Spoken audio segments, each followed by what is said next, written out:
arrived. Thank you.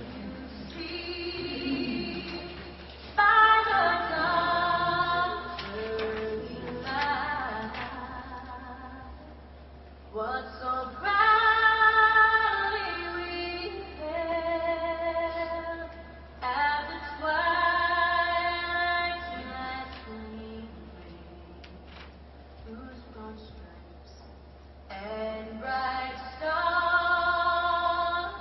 through the perilous fight o'er the ramparts we watched were so gallantly streaming. And the rugged red glare, the bombs bursting in air, gave proof through the night that our flag was still there. Oh, say does that star-spangled banner yet wave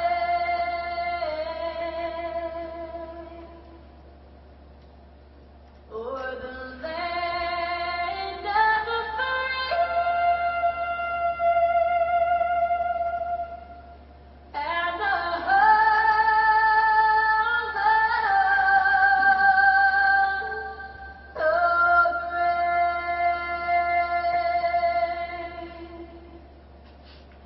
Please be seated. It's my pleasure to have the opportunity to introduce our first speaker, Dr. Rodney Lohman. Dr. Lohman is an internationally recognized authority and consultant on workplace issues, organizations, work dysfunctions, and professional ethics. A PhD graduate of Michigan State University with specialization in industrial, organizational, and clinical psychology. Dr. Lohman is the author of 8 books and monographs, has published over 100 publications of a scholarly nature, and has made hundreds of professional presentations all over the world.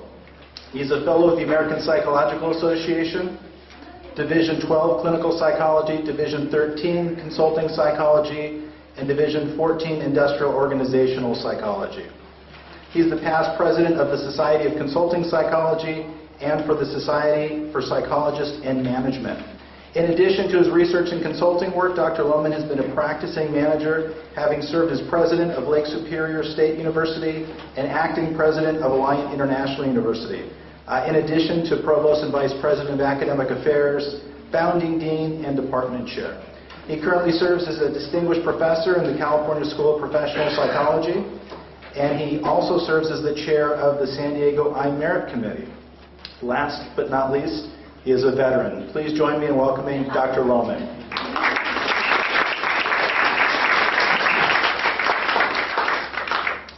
Thank you, Craig. Great to see a wonderful turnout today.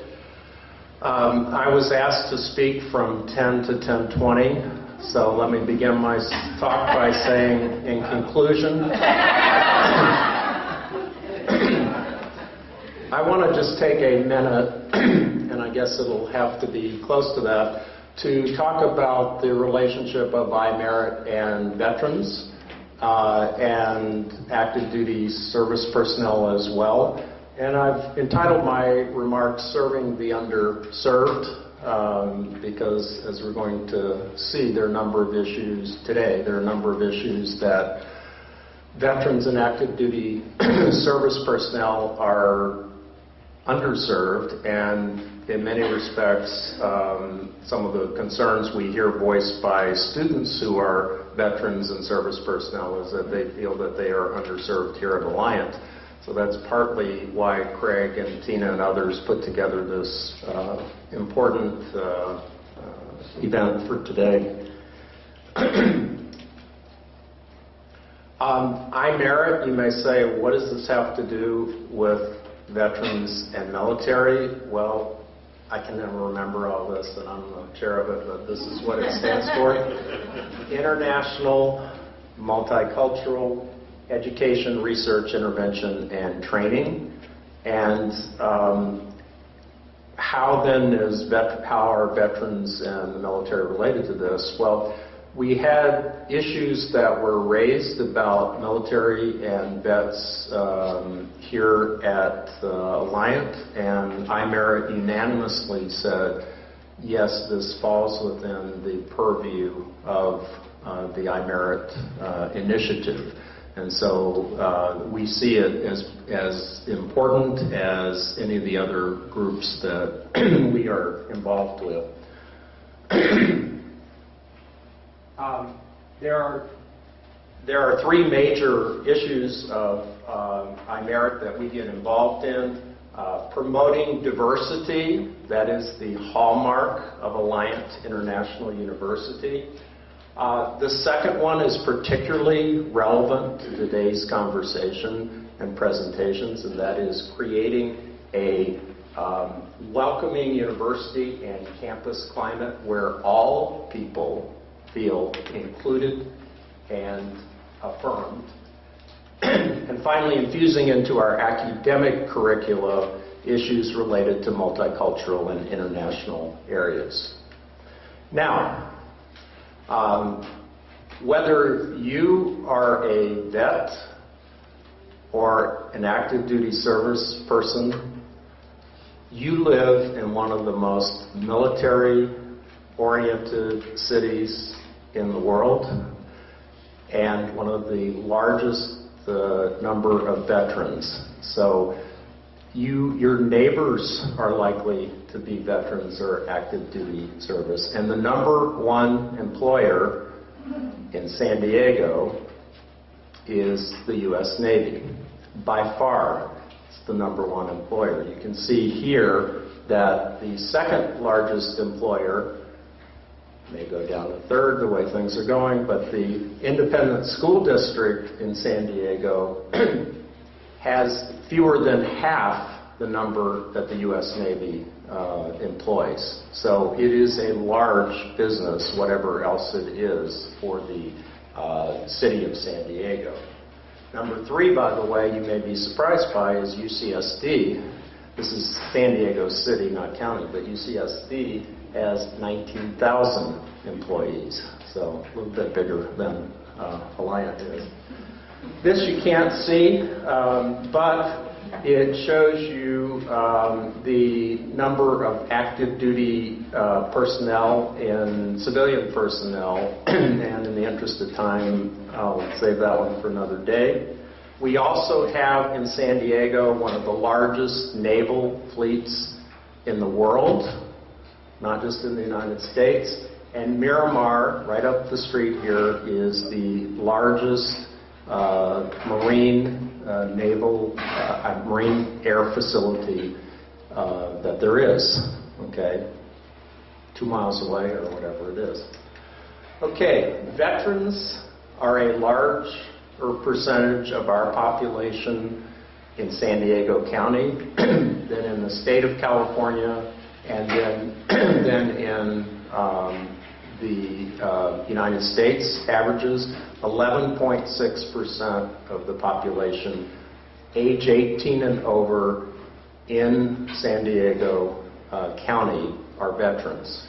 So chances are good, with over 1 out of 10 being veterans, not to mention the active duty personnel, that you know such folks, you live next to them or whatever. They're a powerful force within our local community. Now, I guess my 20 minutes is up, but you remember the hair commercials where the guy says at the end, not only am I an advocate and the president of the company, I'm also a client of the company, and I don't think he takes off his wig, but I am not just speaking to you as the chair of iMerit this year in San Diego, but this is also part of my own background. So I have a student in one of my classes who was talking the other day about handing out the surveys for her second-year research project because she is a military dependent on the commissary, and she started to tell me what a commissary was. And I said, you know, I was in the military and I was raised in a military family, so thank you, but I kind of know what that is. My father was a career officer in the military from World War II until he retired. He flew P-37s and P-47s in World War II. He flew after that B-47s, bombers, and B-52s, and he was a wing commander and in other positions of influence. And so I know a little bit about what that life is like from the perspective, at least, of a dependent. When you think back to what people often do in the military is to go into harm's way.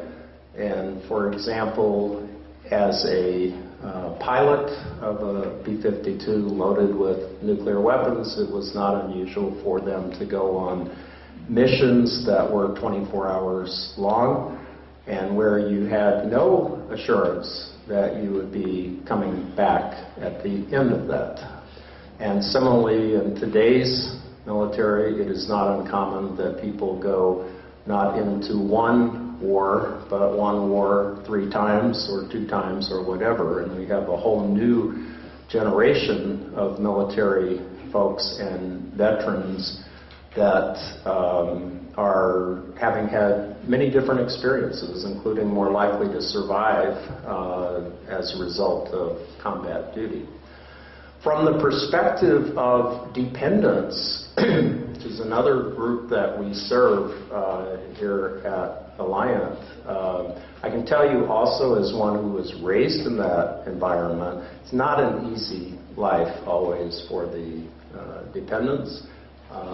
You have many times where the military service people are not there.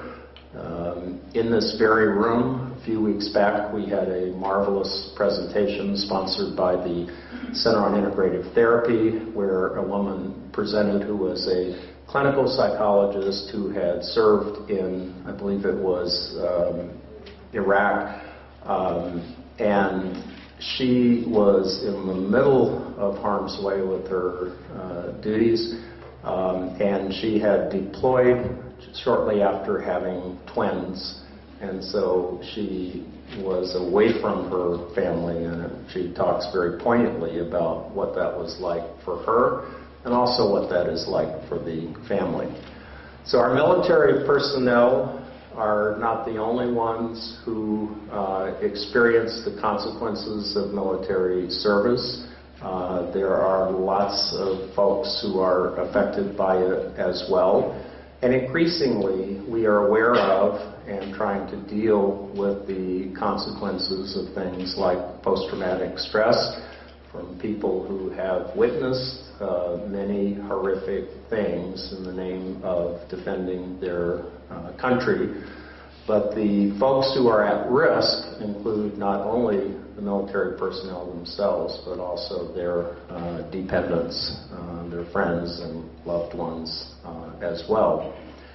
We also have an extraordinary problem and opportunity in that among the homeless here in San Diego and throughout the country, there is a disproportionately high number of veterans. And so those who have served their country often end up on the streets, end up with serious substance abuse disorders, and end up with very traumatic lives to follow their military service. And so we have a golden opportunity, I would argue, here at Alliant to be of service to the people who served us, to be sensitive to the issues that they come to the classroom with, and to be able to be understanding of some of what they bring with them, both in terms of their wonderful experiences and maturity that they often bring, but also the consequences of things that are problematic or have been problematic. So I'm going to end up by talking to you briefly about the iMerit competencies. The iMerit competencies we all agreed to a few years ago. And we said as a university that these three things were competencies that we asked every Alliant faculty member, every Alliant student, every Alliant staff member to be able to embody, to be able to be good at, or at least competent at. And so what are these?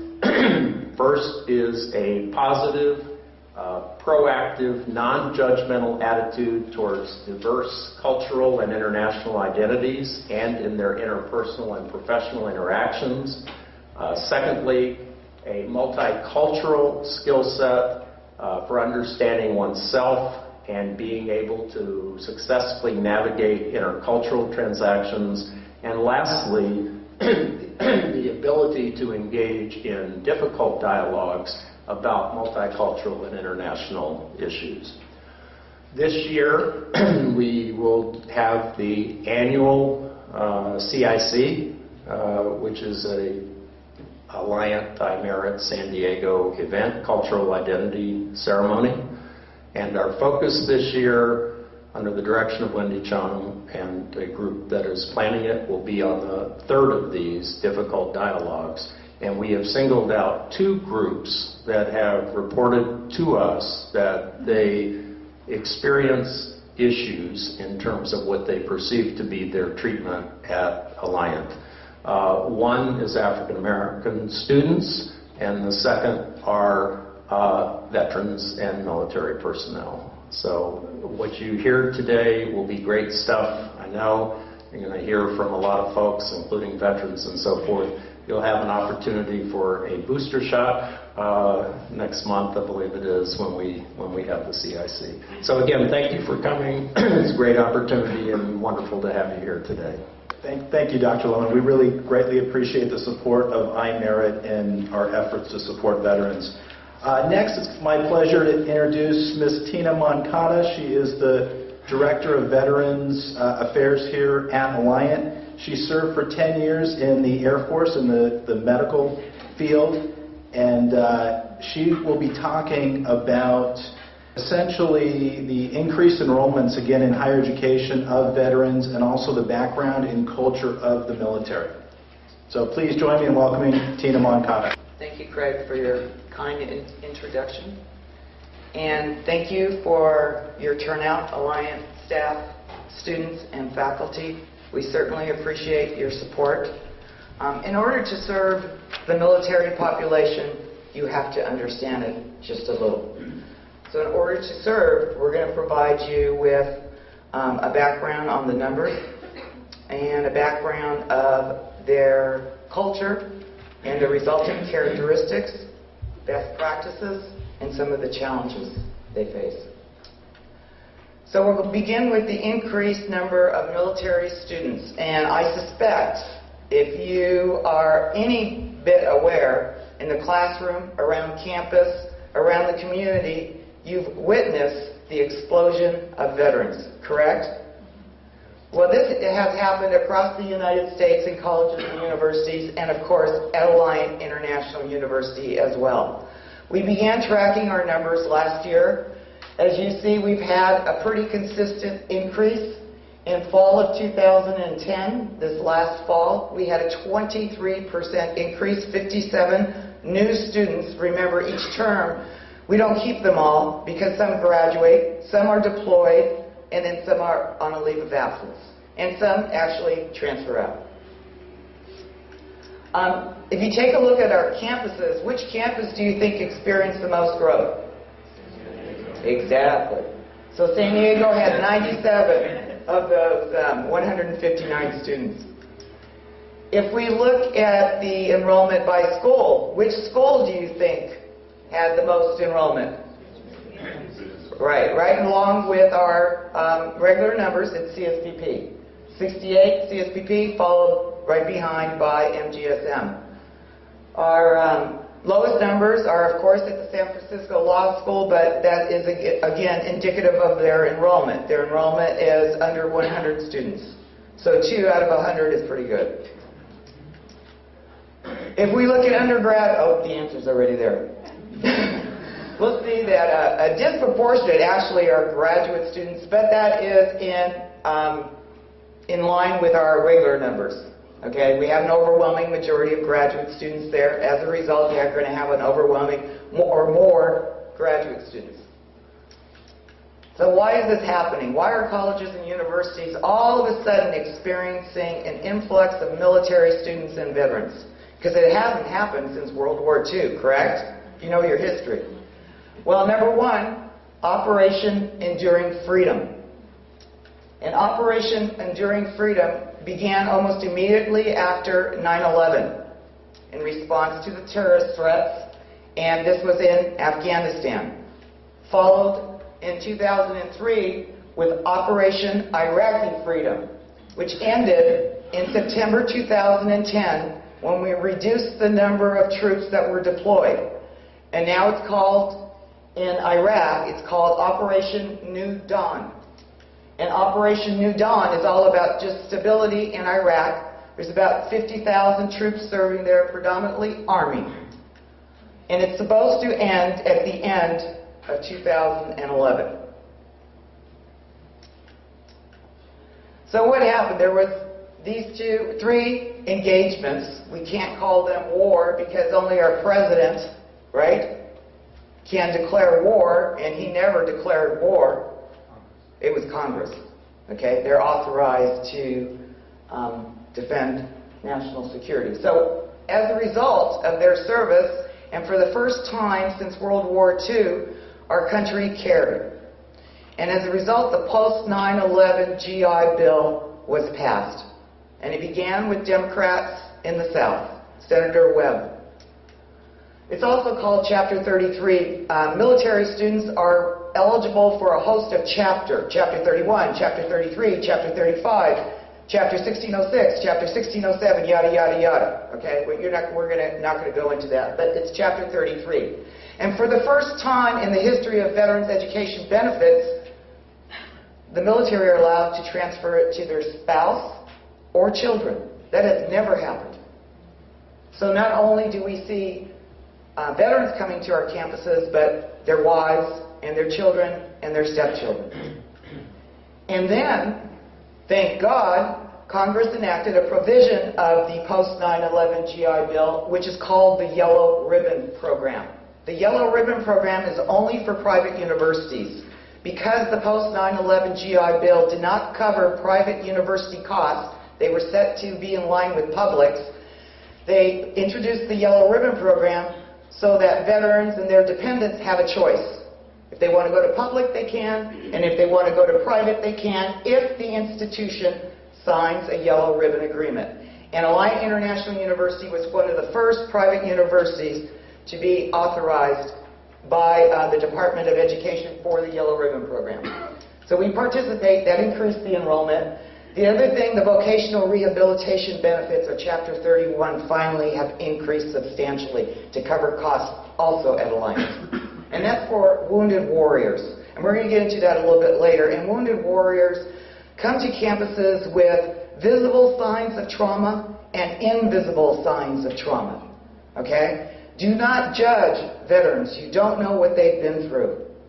And some of you might think, especially some of our faculty, maybe some of our staff too, might think they're slow. They're not slow, they're thinking differently. And other ones, you might think they're thinking too fast because they're on a mission to get something done. Then we introduced the $5,000 annual scholarship for military students for undergrads because not all of our students come with 100% eligibility for the post-9/11 GI Bill. Some have 60%, 70%. So we kicked this in to make sure that Alliant was affordable. And we also participated in MyCAA, which is a Department of Defense account for spouses studying at the undergraduate level. Then also the Army put all their benefits online, and for the first time in the history of, I know about Alliant and CSPP and USIU, is we're on all the databases of the Army. So we have visibility now. And Tom can tell you, we've gotten a lot of things in from Go Army portal. And so again, it's called Chapter 33, or the Post 9/11 GI Bill 1.0. For those of you who are familiar with federal and state regulations, they have a tendency to change annually. And of course, that's what's happening with the Post 9/11 GI Bill. So last year it was called 1.0. And again, monumental. It's been compared with the GI Bill after World War II, where almost 49% of the population in colleges and universities were veterans. Their graduation rate is generally about 78 to 80%. They're here on a mission. They complete what they're responsible for. 77% of those students back in World War II did not have a high school diploma, and more than 50% were married. And again, Alliant was one of the first to participate in the post 9/11 GI Bill. So let's look at the 2.0. And I know staff working with students, and students are probably not familiar with the changes because they were just enacted, and there's still guidance that needs to be issued. But it used to be for the school year 2010-2011, veterans would get $391.75 in the state of California for their tuition, and up to $2,064.75 for their fees.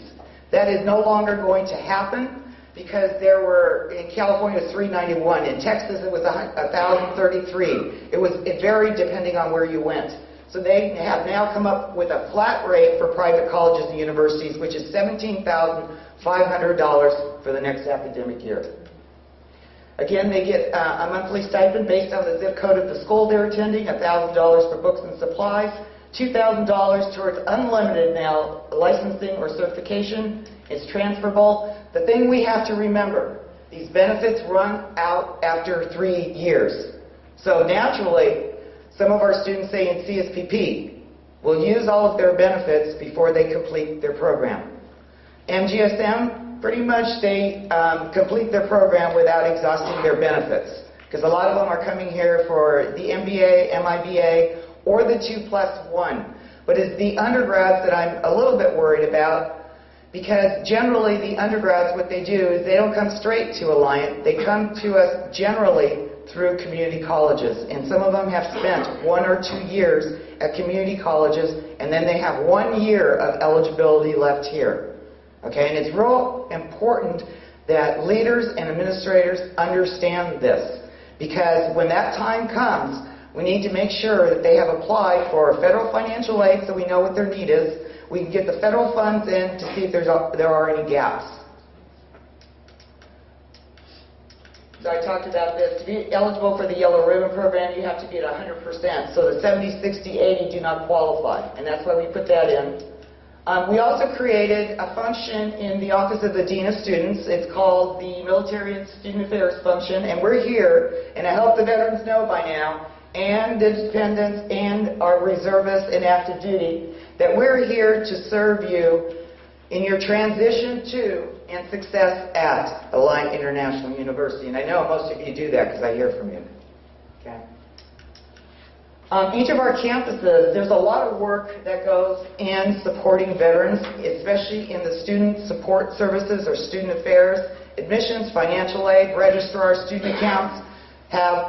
Their workloads have increased substantially at every college because we are required by federal regulation each term to transmit data via a computer system that is not linked with ours for every veteran, their program, their registration, how many units, how much does it cost, and is it full-time, part-time. And you know how students are. Veterans are no different.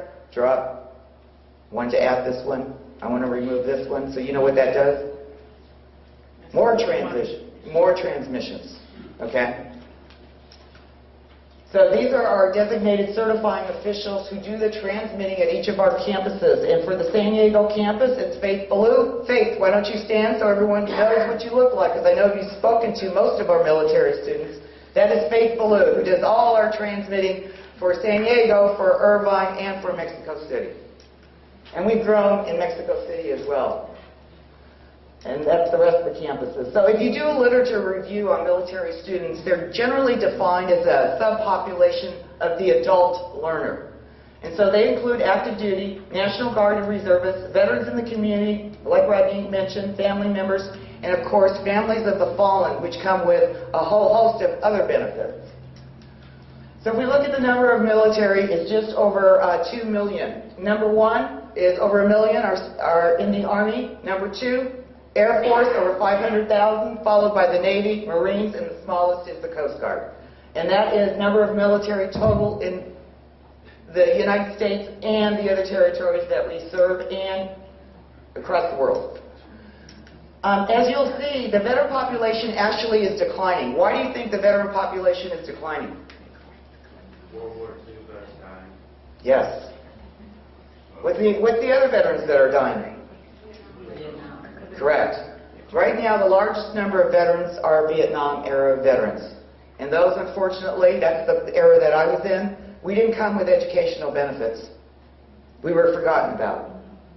Okay, so that is why I'm so passionate about the position I hold here and the opportunity to serve the students I get to serve. Because they get to have their dreams come true without worrying about where's my next dollar going to come from. And so, yes, they're declining because veterans are dying.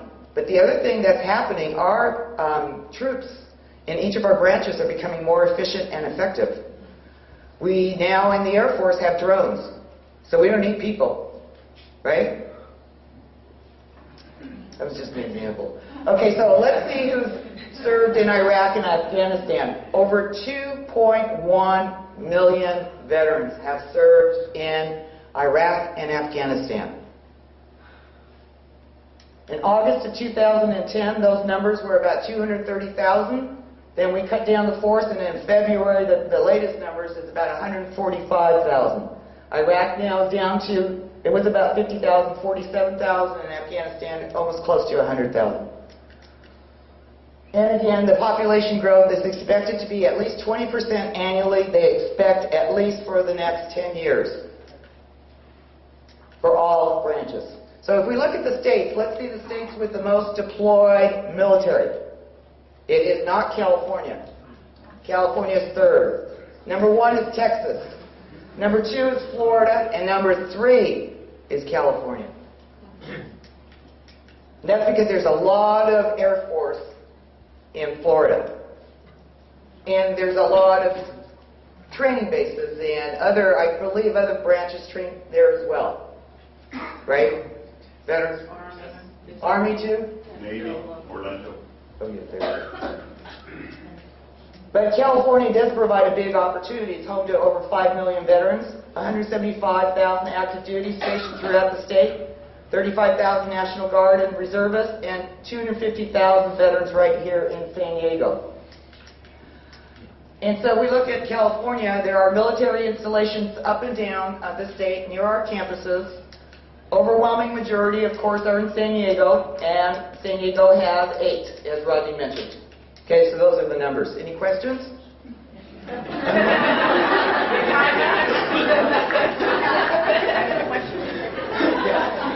didn't you have people in the Army that are in those places? Pardon? You had Air Force, Navy, Marines, but no Army for who's actually in over in... No, it was the first one. It was in blue. Blue? Yeah, I did it right. You use light colors for the... Okay, Light so colors? what's there? Yeah, the dark colors don't show up very well. I'll make Kathy review it next time. Okay, no problem. I didn't see it, that's fine. Okay. If you want access to these handouts, just let me know. Or these PowerPoints. Okay. Yeah. Yes. I don't want to send it to you if you don't need it I want because it. it's a big file. Well, in Okay. the posting it, we're not sure exactly the address, but we're going to post Okay. the whole event taping and the PowerPoint will be available probably in the way. Okay. So we're going to have it up, okay? In order to serve this population and to have any credibility with it, you really need to understand a little bit about the background and the culture and where they come from, for the military. So why do they join? The number one reason individuals join the military is for education benefits.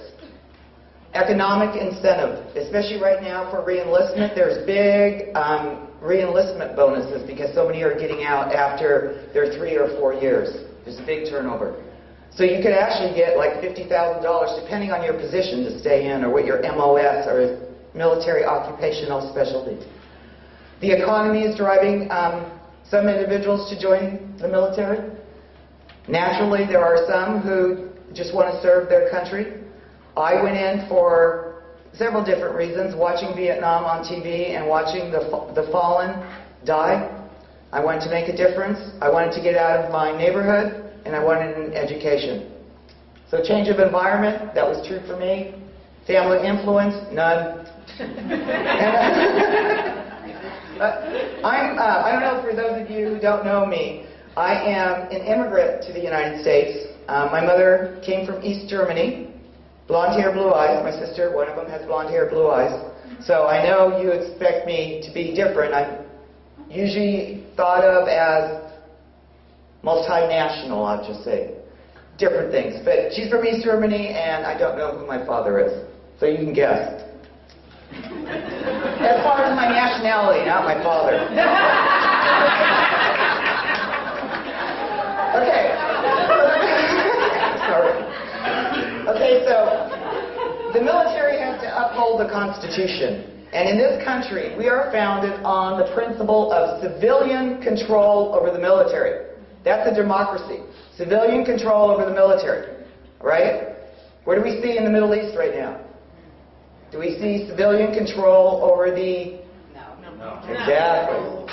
So Congress raises and supports military services. Congress can also declare war, makes rules for governing and regulating the services, and the President is the Commander-in-Chief, that's who we all report to, and the Commander-in-Chief has the authority to make treaties and appoint federal officers and direct national security affairs. In essence, we protect 65 states, territories, and administered regions. How many of you got that right? None? Oh, very good. We got 1. 2. You're probably wondering, how did she come up with 65, right? 65, well, we have 50 states and the District of Columbia. You all know that, right? So that's 51. So then we have another 14 territories. And a lot of these territories, besides like Puerto Rico, the Virgin Islands, the Wake Islands, most of these are deserted and they're refuge for wild animals.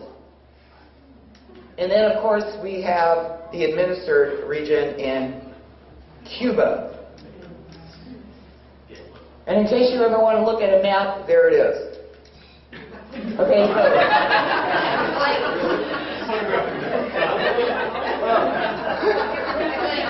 Well, yeah, I just figured you couldn't really see that, and you're going to start looking and asking me what that is. I can't really read it either from here, sorry. I should have made the fonts bigger. Okay, so let's look at the military branches. Number 1, Air Force. That's not number 1. Okay. The military all works together, but we do have a tendency to think that we are better than the other, okay? And, of course, they pounded that into us when we were in the Air Force, aim high, etc. And I am proud of my service in the Air Force. But I would definitely have to say, as Brian always reminds me, we sat in the air-conditioned buildings while he sat underground in the submarine for months on end. And you would never find anyone in the Air Force in the submarine. You will never find anyone from the Air Force like the Army, okay, who are our ground troops. And so each of us plays a role, but yes, we like to, because we get very competitive, because we're competitive by nature. So yes, of course, if I'm going to say the Air Force is the best or number 1, we're going to hear from someone. Then Army, then we have the U.S. Coast Guard, then we have the U.S. Marines, and then, of course, we have the U.S. Navy. So, how many services are there? 5. Okay, the structure is really weird. 4 of them report under the Department of Defense. The Air Force directly, the Navy directly, the Army directly, but the United States Marines are a portion of the Navy. Okay?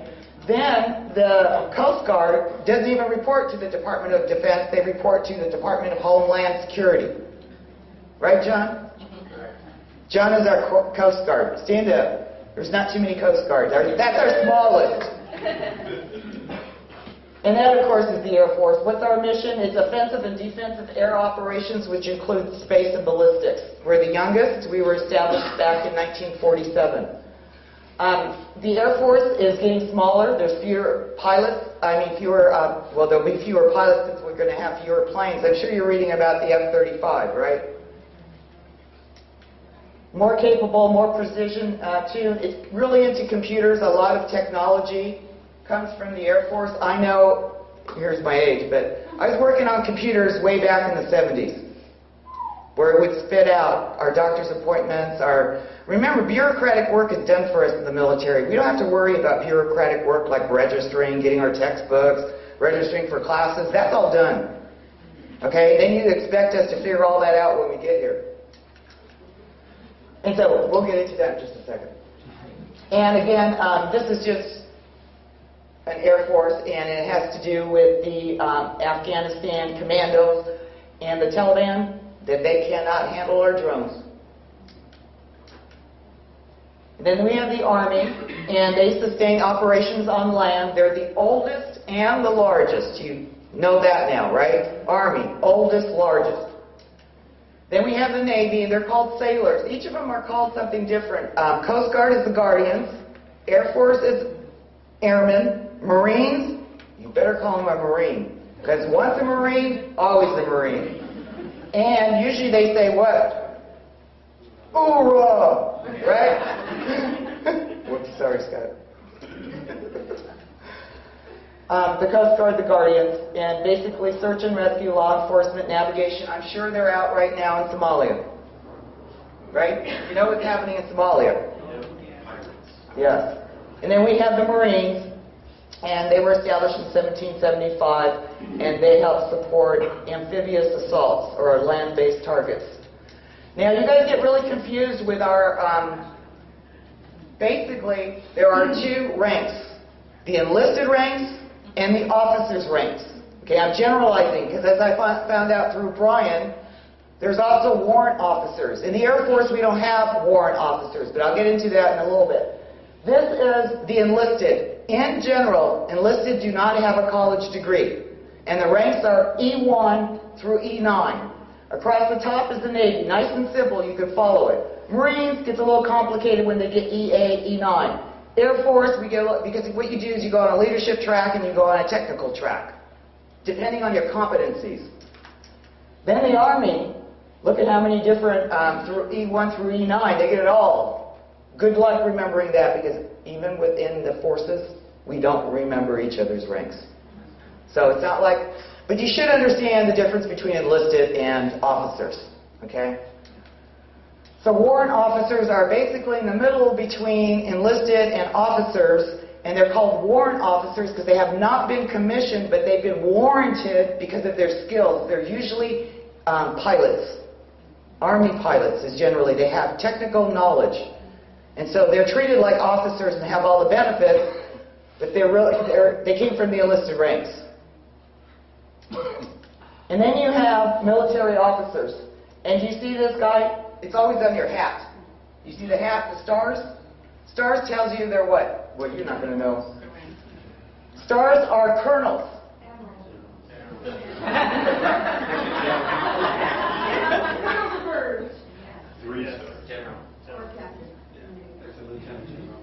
Oh, lieutenant general, but that's in a different branch. In the Air Force, they're colonels. Oh no, general. Brigadier, that's right, first general, which is the brigadier, major, lieutenant general, and general. And Dr. Newman's wife is what? Colonel. Dr. Newman is our provost, for those of you who don't know. Okay, let's talk a little bit about boot camp. This is a rite of passage. And this is, remember, civilian life doesn't have a lot of traditions and rites of passage. So here we go from one organization that has true rites of passage to an organization or an industry or an environment that doesn't have very many. So our initial training is called basic training or boot camp. And it's physical, mental, and emotional. And yes, they break you down if you need to be broken down. I smiled the whole time and laughed. That's what I got in trouble for, because I was having such a good time. The self is replaced by the team. You are no longer important, not as an individual, because your survival is based on a functioning of a coherent, communicative team, and you're responsible for a mission. So self is no longer important. And that's what you learn in the boot camp, generally. Army's 9 weeks, Marines is 13 weeks, Navy 8 weeks, Air Force 8.5 weeks, Coast Guard 8.5 weeks. Each of us take a creed. Basically, there is no giving up. And there's no such thing as failure. MOS is our term for our occupations. So it's not all boot camp. After we go to boot camp, then we go to our occupation. For example, my occupation is because I wanted to help people. I took the test. I scored the highest on engineering. But I said, oh no, I can't help people if I'm an engineer, and that's really for guys. Remember, this was way back. I want to help people, so I ended up in the medical field. So after back then it was 6 weeks of boot camp. I went to six weeks of medical training in Texas. And the next week I was deployed to an emergency room. So imagine after 6 weeks of training, okay, 6 weeks, an emergency room. And it really depends on your occupation. For example, Brian's, who's engineering and technology and the hard sciences, went for almost 2 years, right, Brian? So my medical, I thought they didn't think was that important, or we could just do it really quickly. Yes. So what ends up happening is we develop really good critical thinking skills at an early age. Okay? Very good. We question things. For those of you who know me, we question things. We like to get things done. We communicate, right? And so, but we don't know how to do some of the simple things. Because those things were taken care of, because the important thing was the mission. So, some of us, Amanda's really good with this, we don't know what to wear. Amanda, she completely looked different than the military. Amanda Merritt, she's part of our MFT program. Clinical sighting. What to wear. Finding housing, because it's always been provided for us. Cooking, for those of you who know me, I don't cook. We go to a chow hall, the meal's prepared, the dishes are washed. Selecting classes, we don't know how to do that. Studying, because we were monitored in the military. And also questioning authority. So the bureaucratic work was done. Military terminology, active duty, you're full-time. Armed forces, you know what that is. National Guard is responsible for the states and reports to the governors, although they can be activated to serve overseas to protect us. Reserves are part-timers. DD Form 214 is what we ask of all of our military people, because it records their discharge, their training, and their decorations. And it summarizes their benefit eligibility. Let's talk a little bit about military jargon and higher education lingo, okay? Because I find it really odd that we both have jargon. We come in, we know chain of command. We know officers' ranks and enlisted ranks. To you, I know it's alphabet soup. We have MOSs, MPs, which are military police. We have ops, or operations. We have Semper Fi. We say things to each other with significant meanings, always faithful. The Coast Guard has always ready. Air Force has aim high. We also have POWs, MIAs. We talk in acronyms, but you know what? When we come to college campuses, so do you. GPA. To you, you all know what that is. The military doesn't. LOA. Leave of absence. WAP, APA, CSFS, CSCP, MGSN, HSLE, AA, AS, BS, BA, MBA, MIBA, PsyDs, blah, blah, blah, blah. You know. ISBN, for those of you who work with textbooks. With the provost. A toast. Right? With the dean. So your alphabet soup is just as bad as ours. Military student characteristics.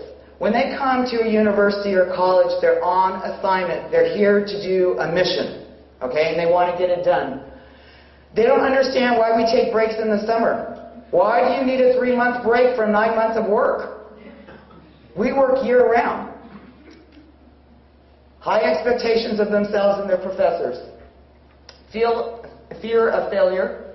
Respect for authority. They say, yes, ma'am, no, ma'am, yes, sir, no, sir. And it has nothing to do with sign of age. Many of you I've heard say, they make me feel so old when they say yes, sir, or no, ma'am. It has nothing to do with your age. It's respect for you. Technology aware generally, broad experience base, well-traveled, goal-oriented, honor system, pragmatic. They want to know what's in it for them. Will he help me get a job? Will I be able to get a promotion? They're responsible individuals with a proven work ethic, or they would not be here eligible for military benefits. They would have not received an honorable discharge. They have strong leadership skills, because you must learn to lead. They will become leaders and persons of influence in society. 31 of our last 44 presidents served in the military. Again, they're responsible citizens. They know how to manage their time. Many of them are their first in their family to go to college. They bring real diversity to the campus. They don't always think alike. They'll challenge and contribute to the intellectual viability of the campus. And are much more mature and focused. So when they come to campus, they experience culture shock. Who's in charge? They don't know who's in charge. There's no uniforms, there's no name tags, nothing to identify us, and sometimes our offices and buildings. They come from a structured environment to what they perceive to be mass chaos. They're used to working in teamwork, and there's lots of camaraderie. They find in higher education silos that some of us don't even know each other, let alone know what we're working on. They also find that communication and slow response to phone calls, emails, assignments, and research papers. This has been reported across the nation, but also at Alliant International University. They expect feedback. That's what they've lived on. They have fear of failure. They put their heart and soul in this assignment, and they're waiting and waiting and waiting and waiting. It's frustrating, okay? Because they need to feel that they've accomplished what they set out to do. Another thing with the military, we have found that civilian life has got very, very feeling-oriented, okay? We don't have that many feelings. I know not all of us. Some of us might, but we have been, what's the best way to say it? Climatized not to feel. Okay? Let me explain one of my first experiences. I came from a very poor neighborhood. I joined the Air Force, and my entire life I had never heard of a psychologist. I did not know what a psychologist was. So we were in the emergency room over in England. I was there for about 6 months. And my boss and I used to take turns of opening, his night shift, the emergency buzzer in the back room where either ambulances came in or emergency patients came in. We were playing cards in the front. All of a sudden it rings and he says, Eminem, that was my nickname, Martina Mancata. That was my name. He says, Eminem, your turn to go answer the buzzer in the back. Well, I got excited. I couldn't wait to see what this emergency was and whose life I can change or make a difference or help live. I opened the door. There is one of those old station wagons back from the 70s where the kids used to be piled in the back. And the man saying, my wife's been shot, my wife's been shot. I opened the back of the ambulance, and there's a woman lying there with her head blown off. So this was at the age of 18. And we've been trained A, B, C. Okay? Airway, breathing, circulation. So I'm thinking, okay, airway. I think that's out. Breathing. That might be out too. Circulation. No, I don't know what to do. So I run back in, get my boss, and make a long story short, she died. And then we went on to our next patient. 6 months later, I found out that the patient who died was the wife of a psychologist. And so then I asked my boss, well, what's a psychologist? And he says, one of those people you go to that helps resolve your problems. Why did he kill his wife? That just to show you my introduction to psychology. Okay? That was that. So it's sort of odd that I've come down full circle and here I am at Alliant. So feelings are important, okay? For example, when a service member comes home, he or she may find it hard to listen to their classmates whine about being bored. Okay, if we can figure out something to do out in the field, you can figure out something to do here in the good old United States. To keep from ridiculing someone who complains about a sore back. And we have a bunch of complainers and whiners in the United States. Not everybody. I'm generalizing. Look what they have to carry. Do you know how much these packs weigh? Craig tried on just the vest. I fell to the floor. Yes. When we were up at CSU Long Beach for some military training, he dressed up, and he could barely keep the vest on, let alone if we would have put that on his back. To be understanding when a coworker complains about night's sleep. Look where we need to sleep. So it's hard for us to be touchy-feely with you when your experiences haven't been, for some of you, as difficult as ours. Look at how they have to get ready for work. And you're worried about what? Your shavers, your blow dryers, your makeup. Water, yeah, okay, water, there you go. To control his or her emotions when they hear someone say that war is a failure. And this sometimes happens in the classroom, okay? Discussion when wars come up. It's really hard to hear that when some of your friends have died. Or to control their panic when the professor or supervisor say they need to slow down. Whoops. Okay? They face some extreme circumstances. To focus on a lecture about economics. To forget the things he or she has seen or done. Even me, sometimes I think learning more about this, that I might have mild PTSD. Just with some of the things I saw, I didn't realize the things that I was exposed to was that traumatic. I saw a lot of dead. I saw a lot of hangings. But I also delivered a lot of babies. To sleep through the night. To feel comfortable with a stranger behind him or her. To be civil when classmates complain about assignments. To remain calm with loud noises. Remember, loud noises freak them out. The other thing is there's a lot of blindness with the IEDs. To make new friends. And to remember what it was like to be carefree. They just want to come home. So let's talk about now some challenges they face in their transition out of the military. It's my pleasure to introduce next Brian Graham. You may recognize him from being on the campus. He is an alum from Alliant. He got his doctorate in strategic management in 2003. In addition to that, he's served 29 years active reserve duty in the U.S., nuclear, submarine, and maritime defense communities. And so we're fortunate to have Brian on our staff. He does recruitment as well for us and has spent a lot of time working with veterans who are coming back to higher education. So please join me in welcoming Dr. Brian Graham. Thank you. I was tickled pink when Tina and Dr. Brewer asked me to make a few comments in the presentation today. I'm going to talk a little bit about the challenges that face vets when they come to a school environment. I spend a fair amount of time over at Mesa College with the community college veterans that are going through the first 2 years of the cycle, and then try and obviously vacuum them to come to Alliant afterwards. And through an informal polling process, I asked these men and women what the challenges they're finding in their college there, as well as our vets that are going here, and try and get a pulse on where we might have some problem areas and maybe with helping Tina to be able to solve those. There's two challenges that are facing our vets. One is the general population, when you look at the veteran population as a whole, and the other one is once they come to the campus. So I'm not going to read through the slides. I don't have the great pictures that Tina has.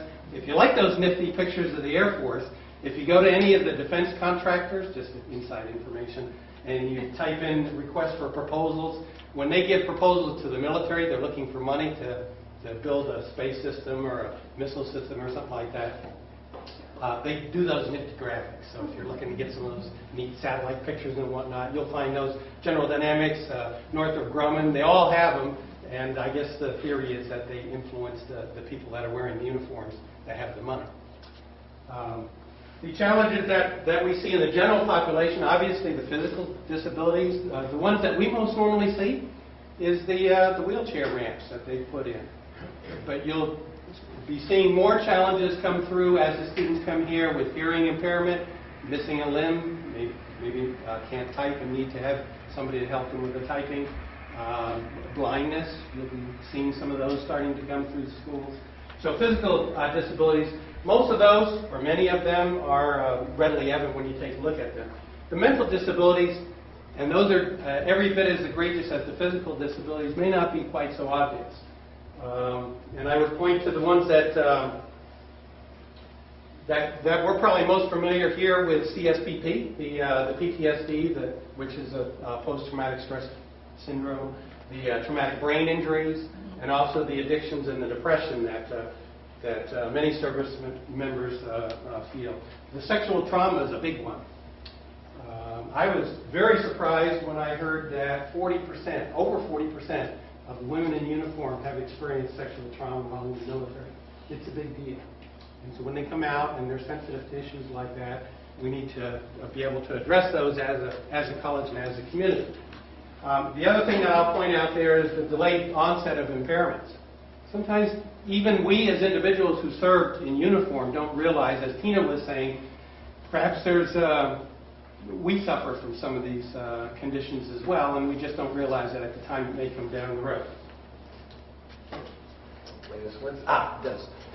Another big challenge for the general population is the issue of unemployment. And Tina touched on this a little bit. The important one to realize is nowadays the speed of transition in getting someone out of uniform and back into the civilian world. In the old days, you had about 30 days where maybe you'd ride a ship to get back to the States, and you'd go through out processing, and you'd hang around because everybody knew you were getting out, so nobody gave you anything to do anymore. Nowadays, as one woman said, she said, one day I was over there in Iraq, and the next day I was in the kitchen baking cookies. So it can be that quick. They come back, particularly if they're hurt. Mapping of military-civilian skills. The military is great. When you're looking for leaders, you're looking for folks that can organize, get a group going. In the classroom setting, students love it because they always sort of turn to the person that was in the military and say, you're in charge, can you sort of make this happen? And then they get everybody funneled behind it and they make it happen. The problem comes in when your technical skills. Now, the modern military services, a lot of it's computer driven. It used to be in the old days that the judge would say, okay, you screwed up, so you have a choice. You can go in the Army or you can go to jail. So in the Vietnam War, a lot of people went in the Army just to avoid going to jail because they screwed up. Maybe they were driving drunk or something like that. Well, those days are over. Nowadays, you have to get into the military with very few exceptions, unless you have a very specific skill that they're looking for. For instance, if you speak Arabic fluently, then they're interested in you no matter what your education is. But you need that high school diploma to get in. So that's become the new baseline. And now the philosophy in the military is you need to attend college in order to stay in the military.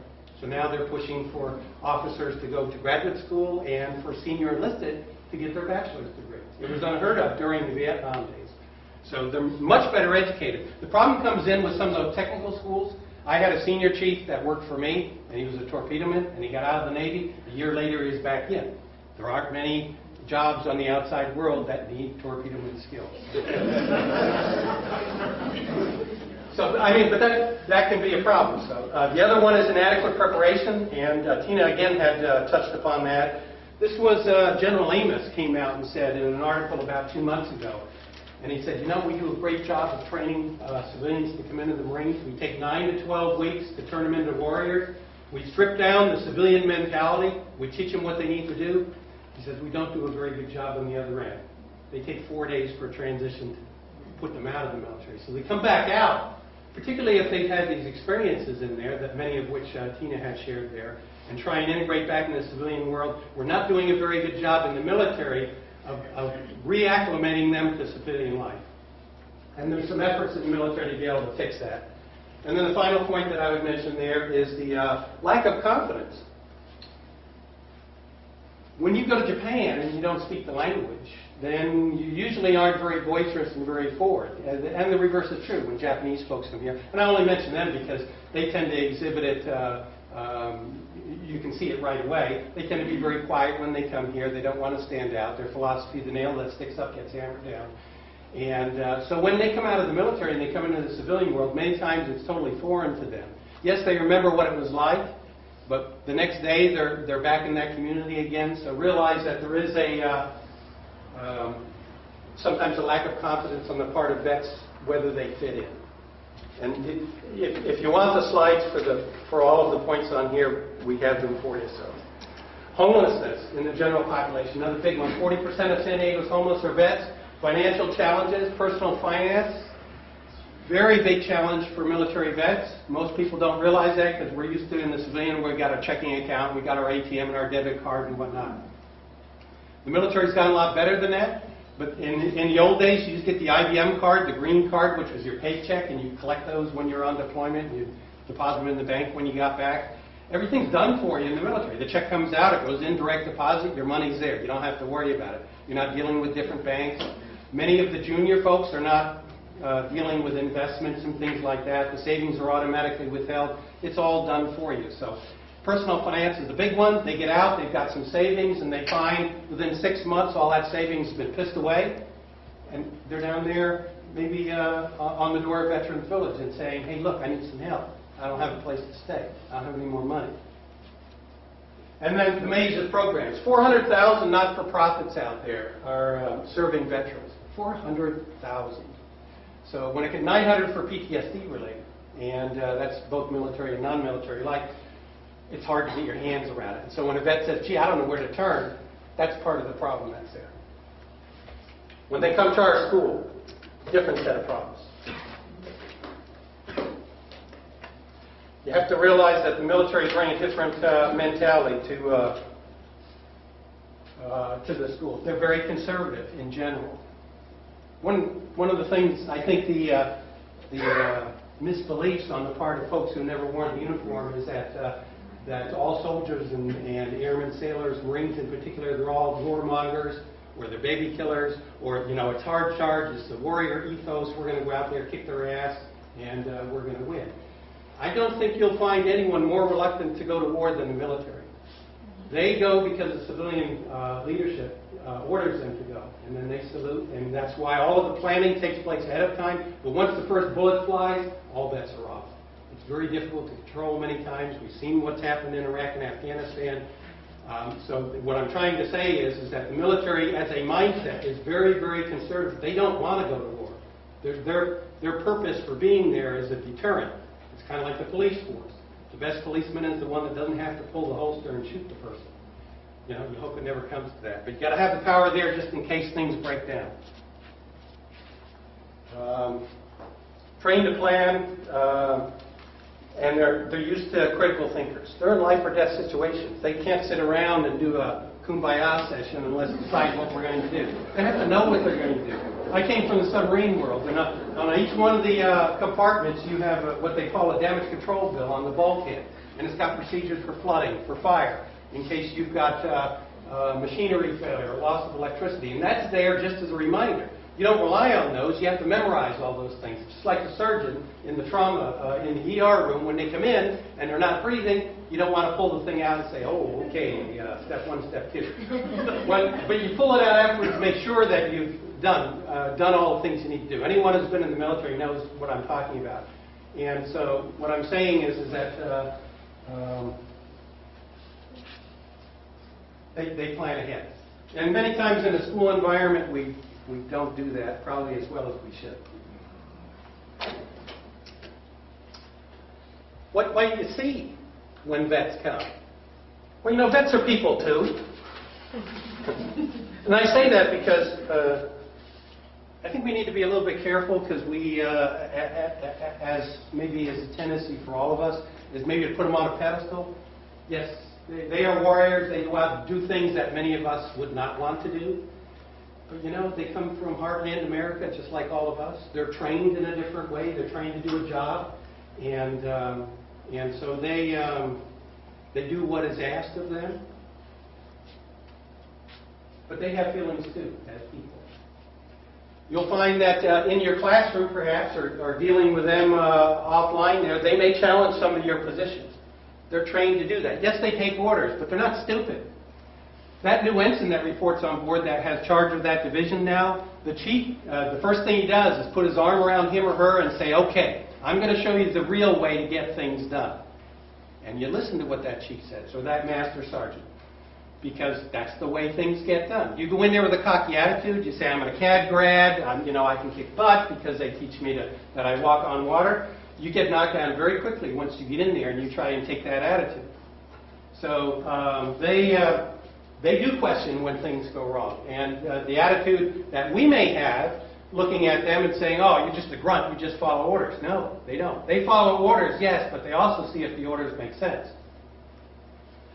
And if they tell their division officer it doesn't make sense and the division officer says do it anyway, then they do it. Right?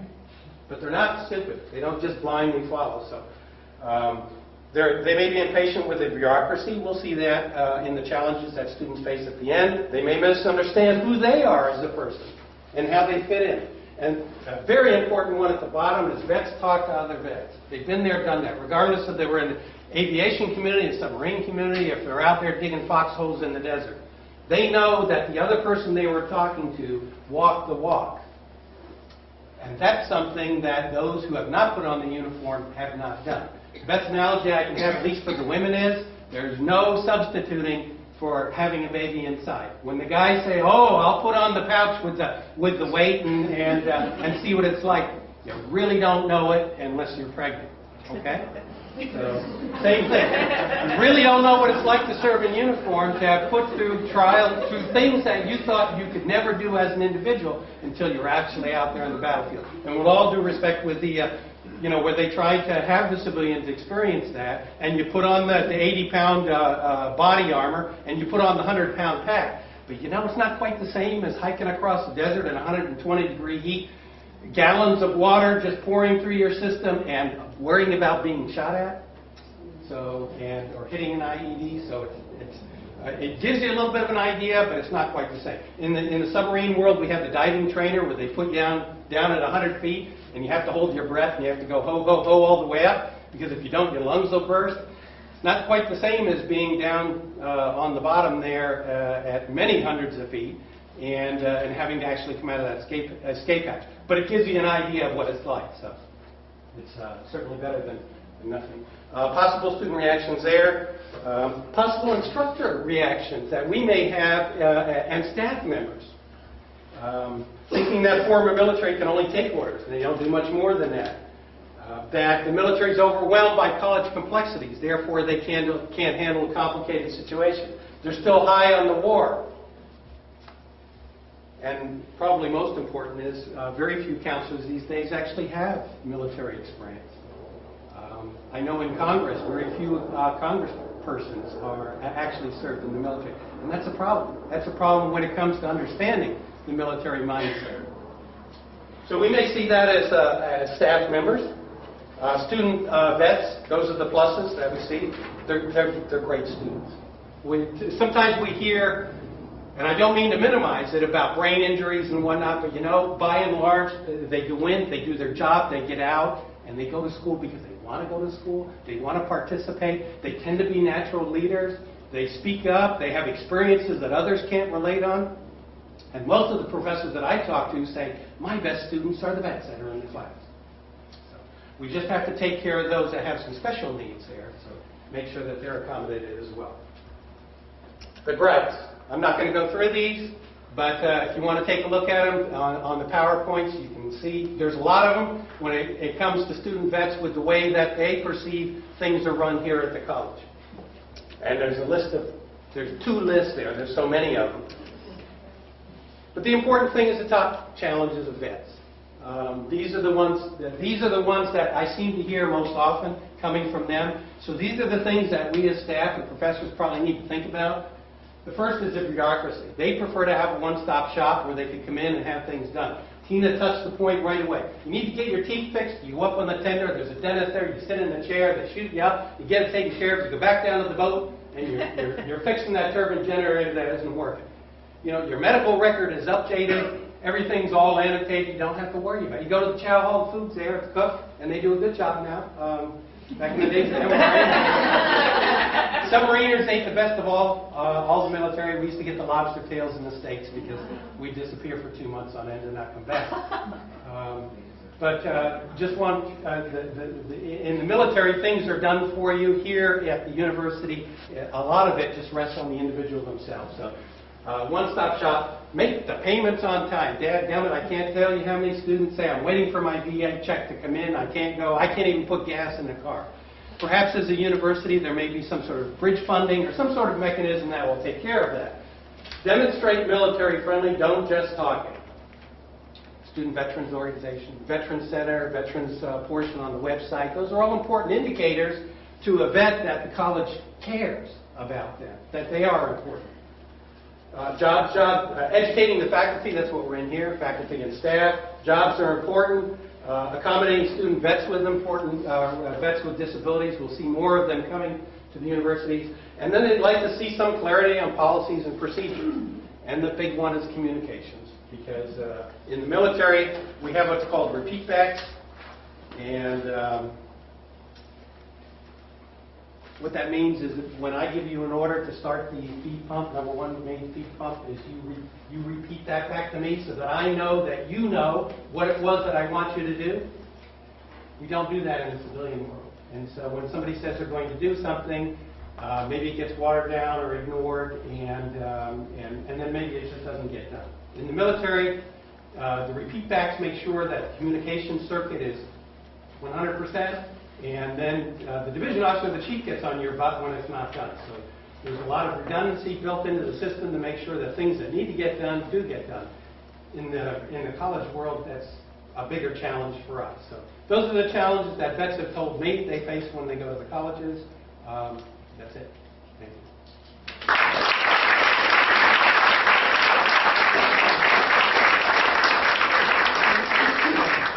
Can I make one final comment? Just is, you know, when you run into a vet downtown, or particularly somebody that's in uniform, maybe it's a Marine that's over trying to get a Burger King burger or something like that, it doesn't hurt to just say, hey, thanks for your service.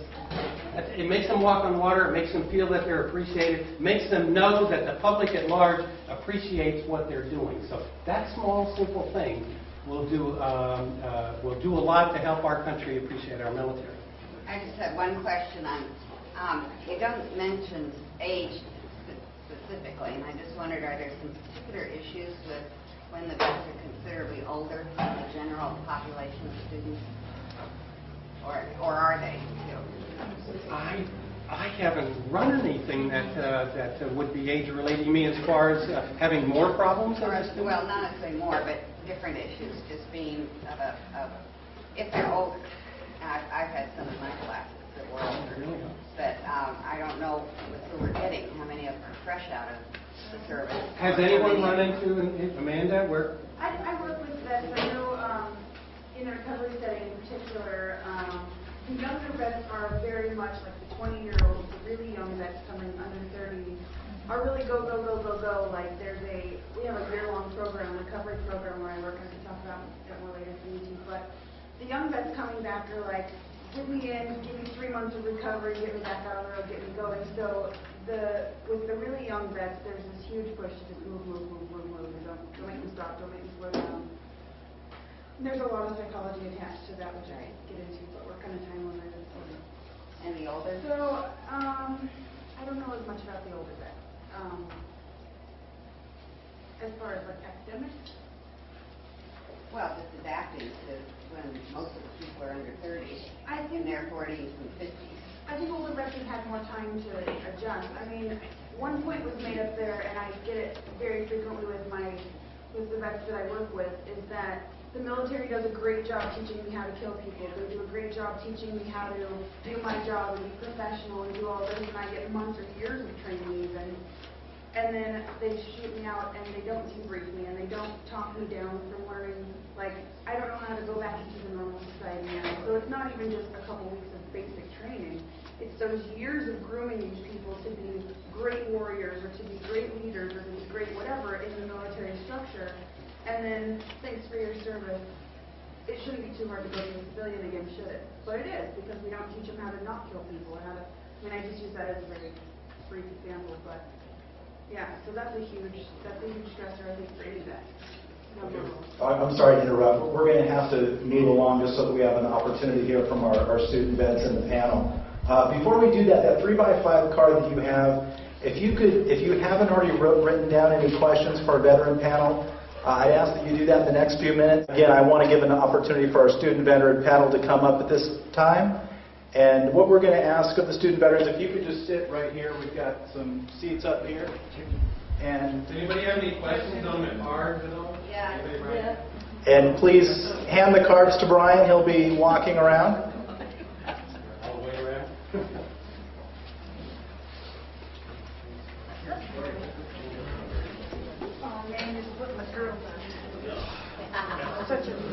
So for our veteran panel, what I'd like you to do is just introduce yourself, the program that you're in at Alliant, a little bit about your service background, and why you chose Alliant. And we can start anywhere. My name is John Gilbert. I'm in CSPP. I chose Alliant primarily because of Tina's presentation at my community college. Primarily because of Tina's presentation at the community college. The recruitment process was outstanding, and I did a little further research on my own, and it was kind of a no-brainer for me. Hi, I'm Amanda Marriage. I am a clinical fighting student at CSPP. I was in the Navy for 9 years. I was first day ship pilot. I got to drive an aircraft carrier at the age of 22. And then I switched into cryptology because I thought it sounded really cool and secret, sleuthy, and decided it was more computers and less people intensive. So psychology is kind of where it's at for me. So I figured this is more suited for me. I'm still an active drilling reservist. I drilled last weekend, got to put the uniform on and bark some orders and have a good time. So I think that's it, right? Good? My name is Gus Hadabio. I'm a MI officer. I'm currently in the reserves. I just got back from Afghanistan in January, so I was here. I started school in September of 2009. I got deployed. So I had a good tour in Afghanistan, deployed with the Special Forces, so it was pretty intriguing and pretty interesting. I chose Alliant because of its influence on diversity and its focus on that. I thought it was really interesting. I'm in the IO PhD program, so it's been a good program, and I enjoyed it very much. Good morning, my name is Raul Alcantara.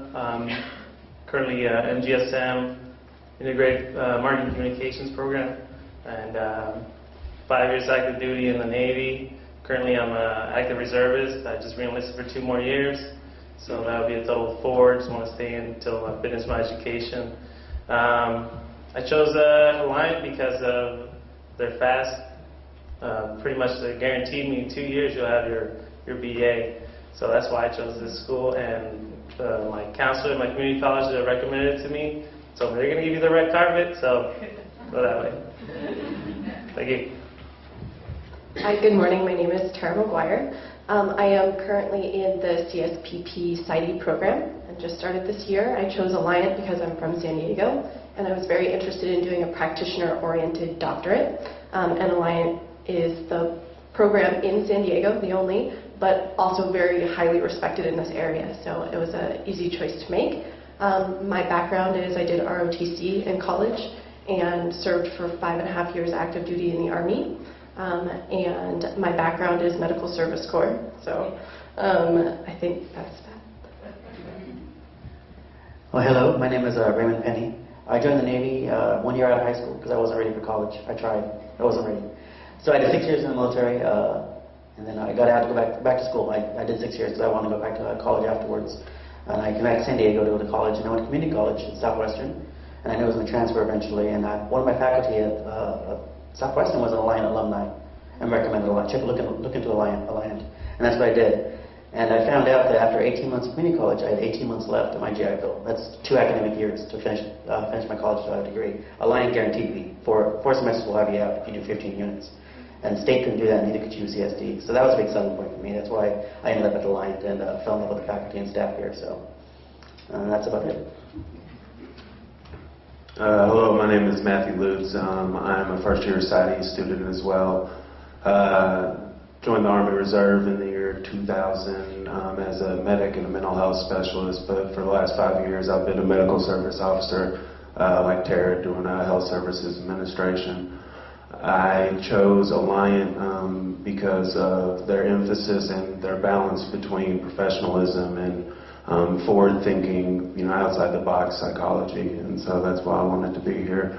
I don't know if I'm jumping the gun on this with our Q&A session, but is there any PsyD faculty here right now? Any CSPP faculty here right now? Thank you.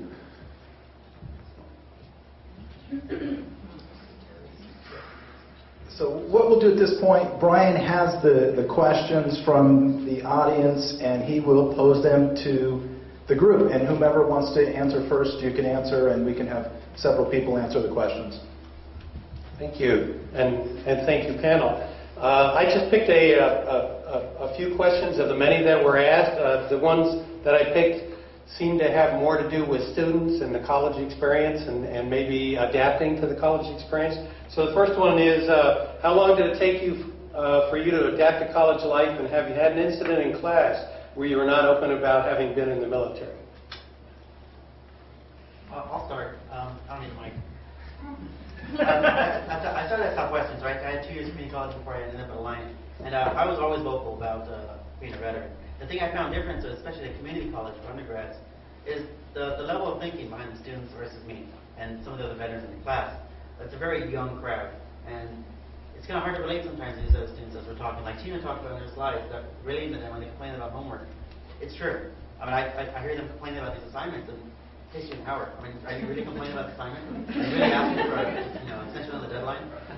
And then working on group projects and trying to get things done. So there's that difference. I saw that at community college, and it's taken me a couple years to really acclimate. But the question was, do you talk about military? I do all the time. I'm very proud of my 6 years in naval service. I like to talk about the places I've been and the things I've done. I love using those presentations. So yeah, I talk about it all the time. Every day is a continuous adjustment. It really is a different culture, lifestyle, and way of thinking. I came off of transition leave from active duty the day prior to the start of my fall semester. I actually cut it short so that there wouldn't be any confusion between Department of Defense and Veterans Affairs. So every day is a continuous adjustment. It's just a different way of thinking, different way of going about life. If you're not 10 minutes early, you're already late, and so just a different way of thinking about things. I know it was big. I had to start asking people when I first got out, like, well, how do normal people do, like, doctors and healthcare and dental care, and when am I supposed to go to the dentist? And Tina says that's all kind of just, they tell you when to go and what to take care of, so how do normal people pay for medical bills? I don't know. I mean, there's been a lot of just silly little things that you think coming out of high school people get, but big learning curve, yeah. I experienced a lot of what you mentioned because I joined the Navy straight out of high school, so pretty much I left my house and joined the military's house where they took care of me from everything. And when I decided to get out, that was one of the factors. Like, I want to know what it's like to be independent or what it's like to be on your own. And so I was throwing myself out there like that. But it's a big shock when you don't have the support, or someone's not telling you, hey, you got a doctor's appointment in like 2 weeks, or you don't have to worry about medical or dental, or your meals are taken care of, or that a lot of things are taken care of for you. Like I said, for me, being out, in school, for example, community college, I saw that people are more individualistic, and in the military, you always work in groups, and you always have someone to ask, hey, how did you do this last time you were in charge of, say, this program? And in school, it's not like that. It's like you got to figure it out on your own. So that's my experience. My experience in my undergrad was I was an ROTC candidate. So I was going to labs every Friday in my uniform across a very liberal campus. And I was going to an all-women's college, and I was the only student at the college that was in ROTC. So I was kind of getting a little bit of jabs from friends as they were walking to biology, and I was walking in my uniform across campus, or I was laying on one of the campuses with a dummy rifle, and missing out on some of the social things that were happening during the week because I had to get up early on Fridays and go to labs, and I was disappearing for summers to go and do training and stuff like that. And I was getting into dialogues with students on, it was 99 to 2003 was my undergraduate, so I actually sat in the ROTC office watching the invasion of Baghdad, and watching the classmates above me getting commissioned and sent over right away. And so talking with classmates about why I'd made the decision to go into the military, and again, liberal college, why was I going into the military anyway, kind of thing. So that was my experience in undergrad, and that was even before I was really in the military. It's been a continued adjustment for me. Like Tina had mentioned, for Chapter 33, we only get 36 months of tuition, and over the past year, I crammed 2 years of community college into one, so that way I'd have 2 years here. And just whenever I was getting used to it at Grossmont, I come here and it's an entirely different setting. You know, at Grossmont there were things that were, kind of, I took for granted. You know, like the English Writing Center over there, I can go walk in, do a walk-in appointment. Here I have to put my name on a list. There's a lot of adjustments to take into account. The next question actually is a little bit more specific. It has to do with financial affairs. The question is, there are a lot of incidences in the news where the military have taken advantage of high interest loans, cash loans, etc. When buying cars and various other things, is there a way for the school to help out students in that regard? I guess if anyone has any comment about financial affairs, whether when you're in the service or when you got out, if there was a problem there, if you saw any of this, anyone? I've seen programs in the military where they help protect the sailors and soldiers from those kind of predatory lenders, but I never experienced it. I mean, I saw people on my ship who experienced it, but then they took care of it. The legal officers on the ship would help them get out of those predatory things within legal limits. But yeah, I don't know what else to say about that. Yeah, when I was stationed in Camp Helms for 3 years, we used to get trainings on what to avoid out in the civilian life, we used to call it. What kind of businesses to avoid because of people taking advantage of the military people, because they know, hey, you can't steady paycheck to pay whatever I tell them to. So that's. Yeah, personally, I just think that's kind of beyond the purview of what the school should be doing for us. I think, like, if it happened in the military, it's great, but I think what you all are doing right now is what's important, at least to me. You all are here showing support, trying to gain a better understanding, and I think that's what's really important, especially coming from a clinical perspective, whereas in this immediate area, 11% is pretty significant. And so if there was one thing that I would like to see that the school improve on would just be, this is beautiful, this is wonderful, I'm amazed and impressed by it. I would just like to see a little more military culture implemented into the curriculum for the clinicians, because I think without an understanding, you're doing a disservice to that future practitioner and therefore a disservice to the clients. And so I would just like to see a little bit more of it incorporated into the clinical curriculum. we're getting the hook. So maybe the last question might be for the panel. Maybe we'll start with John, if we can. Is how can the school better support you as a vet? You don't have enough time. I got to whittle it. I'll try to make it brief. A couple things I heard in the presentations. The leadership. Generally, veterans do want to be leaders. Coming from my perspective, in the military, I was in charge of 35 people. I got out in 2005, I opened my own business. I had employees I was babysitting for. When I came here, I want to work on me. That's all I want to be in charge of. One of my professors recently put me in charge of a group, and I'm backing up. I'm like, I don't want to do this at all. So communicate with them, find out if they do exactly want that. I've noticed one thing here. A lot of professors are very understanding. You know, they want to know if you have personal issues going on. Life is the word that's thrown around a lot. That, you know, life happens. For me, that's really hard to accept because where I come from in the military, those are excuses. And, you know, I've just sort of always been taught, you know, deal with what you have to deal with and get it done and move on. So that's one of the things that's been hard. I look at, since I'm getting paid to go to school, I look at this as like it's a job, and I need affirmation. One of the things that I struggle with here is the ambiguity.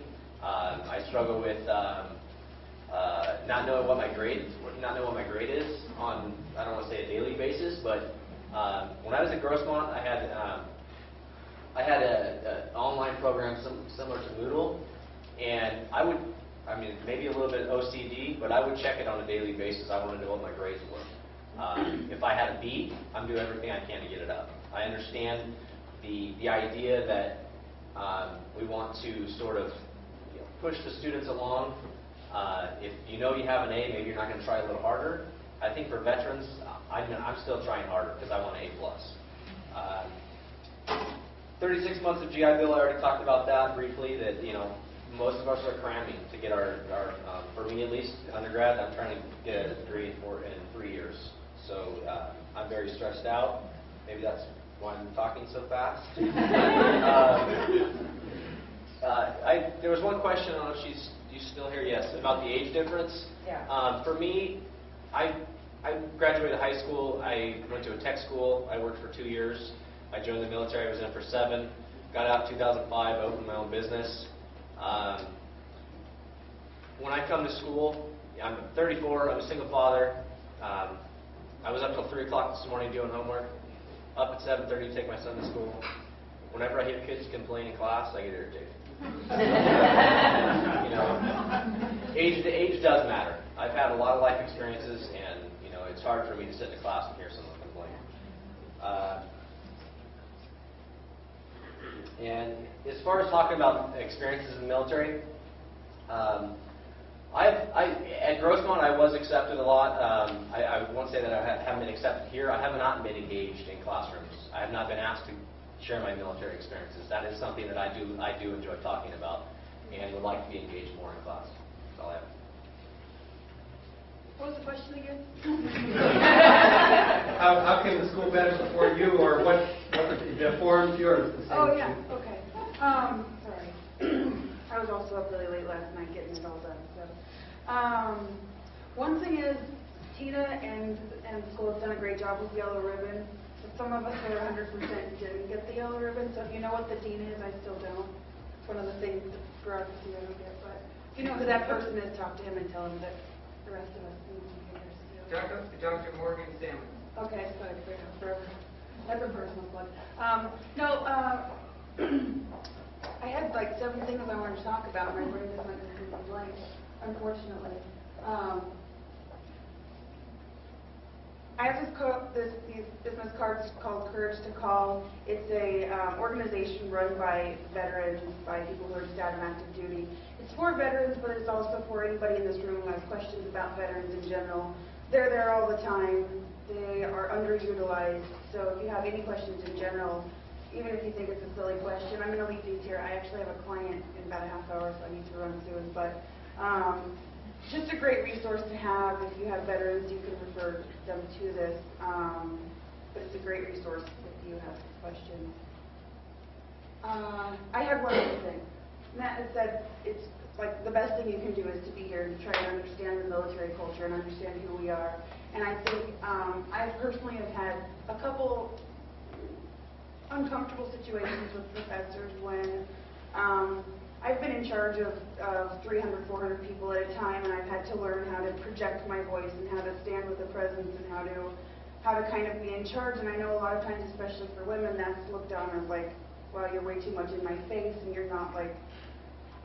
It's not that I'm trying to be forceful or to be pushy or to be something that I'm not. It's just that I've learned to speak up and I've learned to get my voice across. And so understand that when we come up at you as a professor, as an administrator, it's not that we're trying to be pushy or forceful or anything. It's that's just we've learned how to get our voice across, and we're just trying to take care of things as quickly and concisely as we can. So don't take it personally. I'm going to leave here. I'm sorry, I have to run for clients. So thank you. Thank you, ma'am. Just want to echo exactly what she said. You know, doing what you're doing right now, but also keeping that vigilance with every individual you speak with. You know, I don't know what this person's been through. I don't know who this person is, whether you've commanded 400 people or you're that 20-year-old rifleman kicking in doors, dodging IEDs. You know, give people respect and treat them like, you know, adult human beings. Because sometimes, you know, when people get in positions, they forget that, hey, this person might be, you know, capable of doing my job. So. Okay, so I think what would be cool for this school is when I deployed, just to send a letter or something in the mail, say, hey, we're thinking about you, or you know, a little package or something. So that would be cool. I think what I look forward to the most was coming back to school, actually seeing my family, but coming back to school, reintegrating into this. This is what we love. This is what we're you know, military is part of what we do, but this is our passion. So getting back into school, saying, hey, we're here for you, we're thinking about you. That would be cool. Another thing that I just wanted to say thank you, like Dr. Pittenger and Farah and Allison. When I left, I had a job, and when I got back, they made sure that I had a job or a certain amount of hours. So they took care of me in that aspect. You know, when you leave, you know, you don't know how everything's going to be, you know, when you come back. You know, my wife's still looking for a job. You know, we transition. So I think it was really helpful for that, and I really appreciate that. And I think the school is doing a good job. So thank you on my behalf.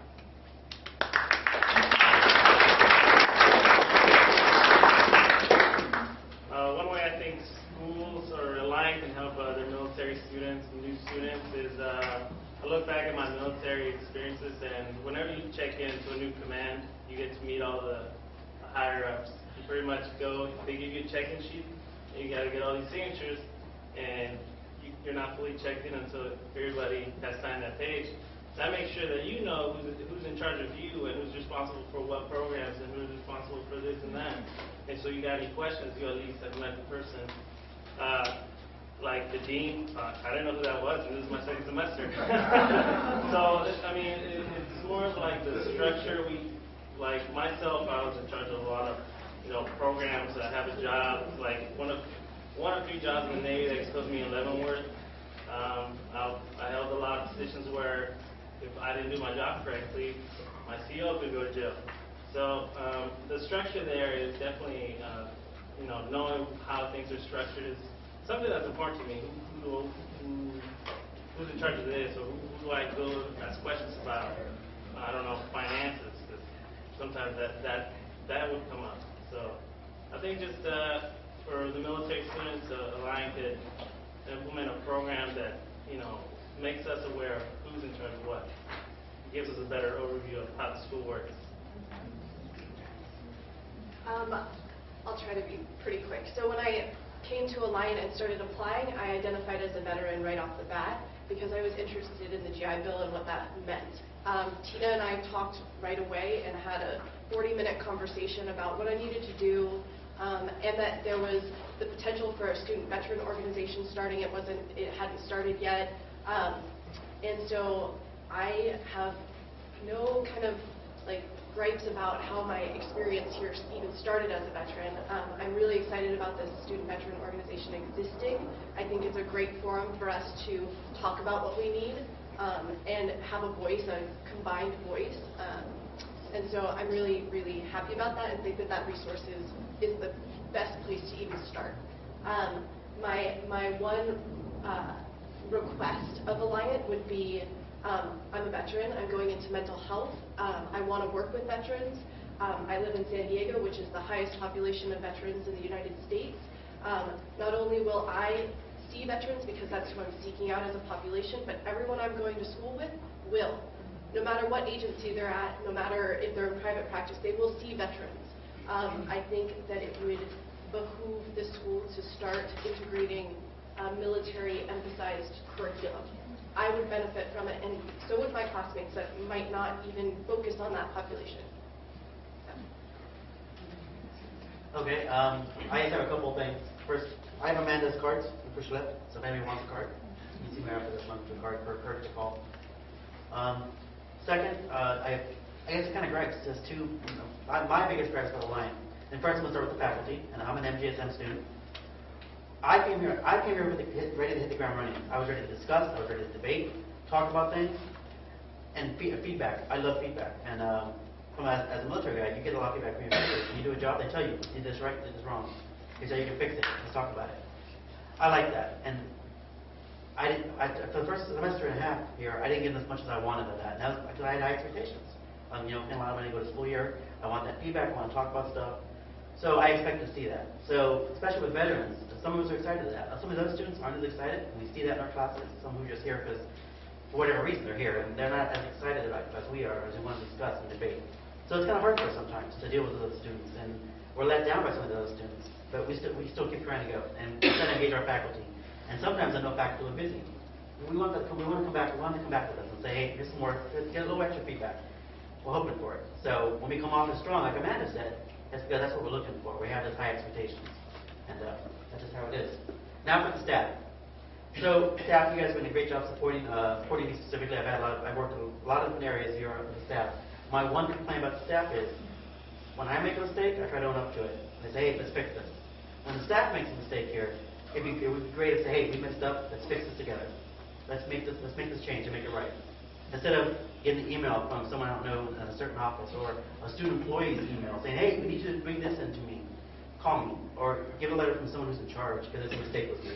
Own up to that mistake and say, hey, let's fix it together. And that's, I think, the biggest thing for veterans specifically. We want people to own up. So those are my two biggest things. Thank you. Just thank you all, and special thanks, of course, to Tina for putting this on. Thanks to all y'all being here. Bill said, hey, you see a service member, thank you for your service. But, that's a choice in the life we chose to live, and then we're obligated. You all aren't obligated to be here, so thanks to you all. Let's give a special thanks to our presenters. My apologies that we ran over. One last thing we have before you leave. We do have a survey. We want your input. We hope to do additional training sessions. Please do that before you go. And we also have the post-test. Thank you for coming. We really appreciate having you.